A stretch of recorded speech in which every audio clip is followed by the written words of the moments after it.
സമഗ്ര വോട്ടർ പട്ടിക പരിഷ്കരണം രാജ്യവ്യാപകമായി നടപ്പാക്കുന്നതിന് മുന്നോടിയായി രാഷ്ട്രീയ കക്ഷികളുമായി ചർച്ച നടത്താൻ തെരഞ്ഞെടുപ്പ് കമ്മീഷൻ തയ്യാറാകുന്നു. പ്രതിഷേധങ്ങളും നിയമ പോരാട്ടങ്ങളും ഒഴിവാക്കുന്നതിൻ്റെ ഭാഗമായിട്ടാണ് ഈ നീക്കം.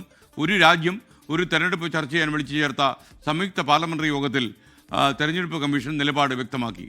അജീഷ് ജയകുമാർ ചേരുന്നു ഡൽഹിയിൽ നിന്ന്. അജീഷ്, SIR ചർച്ചയ്ക്ക് ശേഷം നടപ്പിലാക്കാം എന്നതാണോ ഇലക്ഷൻ കമ്മീഷന്റെ തീരുമാനം?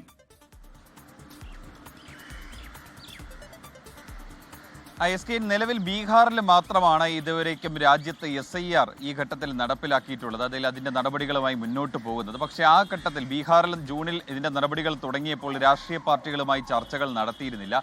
അതിന് പിന്നാലെ ഉണ്ടായ കോലാഹലങ്ങളൊക്കെ എല്ലാവർക്കും അറിയാം. രാഷ്ട്രീയ പാർട്ടികൾ വലിയ രീതിയിൽ പ്രതിഷേധമുയർത്തി. അത് സുപ്രീം കോടതിയിൽ വരെ എത്തുകയും ചെയ്തു. അതിന് പിന്നാലെ കേരളത്തിലാണ് ഇങ്ങനെ ഒരു രാഷ്ട്രീയ പാർട്ടികളുമായി ഒരു ചർച്ചകൾ നടത്തിയത്. അതിനുശേഷമാണ് ഇപ്പോൾ ഇലക്ഷൻ കമ്മീഷൻ രാജ്യത്തെ എല്ലായിടത്തും എല്ലാ സംസ്ഥാനങ്ങളിലും കേന്ദ്രഭരണ പ്രദേശങ്ങളിലും ഈ വോട്ടർ പട്ടിക പരിഷ്കരണം നടപ്പിലാക്കുമ്പോൾ രാഷ്ട്രീയ പാർട്ടികളുമായി കൂടിയാലോചിച്ചതിന് ശേഷം മാത്രം മതി ഇതിൻ്റെ നടപടികൾ തുടങ്ങുന്നത് എന്നൊരു തീരുമാനത്തിലേക്ക് എത്തിയത്. കഴിഞ്ഞ ദിവസം ഒരു രാജ്യം ഒരു തെരഞ്ഞെടുപ്പ് ഇതിനെ സംബന്ധിച്ച് ചർച്ച ചെയ്യാൻ JPC യോഗം ചേർന്നിരുന്നു. ഈ JPC യോഗത്തിലാണ് ഇക്കാര്യം സംബന്ധിച്ച തെരഞ്ഞെടുപ്പ് കമ്മീഷൻ ഒരു നിലപാട് അറിയിച്ചത്. എല്ലാ കേന്ദ്രഭരണ പ്രദേശങ്ങളിലും സംസ്ഥാനങ്ങളിലും അവിടുത്തെ CEOമാർ, ചീഫ് ഇലക്ടറൽ ഓഫീസർമാർ, അവിടുത്തെ രാഷ്ട്രീയ പാർട്ടി പ്രതിനിധികളുമായി ചർച്ച നടത്തണം. ഈ പ്രതിഷേധങ്ങൾ, ഒപ്പം തന്നെ അവരുടെ ആശങ്കകൾ തുടങ്ങിയവ കേൾക്കണം. ഇതിനുശേഷം നടപടിക്രമങ്ങൾ തുടങ്ങിയാൽ മതി എന്നൊരു നിർദ്ദേശമാണ് നിലവിൽ നൽകിയിട്ടുള്ളത്.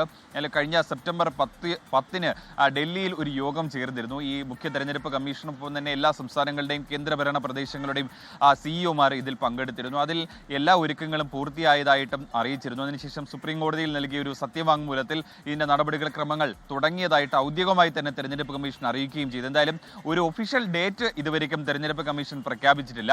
ഈ സെപ്റ്റംബർ 30 ബീഹാറിലെ വോട്ടർ പട്ടിക പരിഷ്കരണം, അതിന്റെ അന്തിമ വോട്ടർ പട്ടിക പുറത്തിറക്കാനുള്ള തീയതി. അതിന്റെ ഈ ആക്ഷേപങ്ങളൊക്കെ കേൾക്കുന്ന നടപടികൾ ഇപ്പോഴും തുടരുകയാണ്. സുപ്രീം കോടതിയിൽ കേസും നിലനിൽക്കുകയാണ്. സുപ്രീം കോടതി മേൽനോട്ടത്തിലാണ് നടപടിക്രമങ്ങൾ മുന്നോട്ട് പോകുന്നത്. എന്തായാലും അതിനുശേഷം ഈ ബീഹാറിലെ തെരഞ്ഞെടുപ്പ് പ്രഖ്യാപനത്തിന് ശേഷം തന്നെ അടുത്ത ഘട്ടം ഈ രാജ്യവ്യാപക വോട്ടർ പട്ടിക പരിഷ്കരണത്തിന്റെ തീയതി പ്രഖ്യാപിക്കാനാണ് സാധ്യത. Thank you Ajeesh Jayakumar. ലോകത്തെവിടെയായാലും ഏത് സമയത്തും 24 വാർത്തകളും ഓഗ്മെന്റഡ് റിയാലിറ്റി പാക്കേജുകളും എക്സ്പ്ലെയിനറുകളും വിശദമായി കാണാൻ ഞങ്ങളുടെ YouTube ചാനൽ നിങ്ങൾക്ക് സബ്സ്ക്രൈബ് ചെയ്യാം.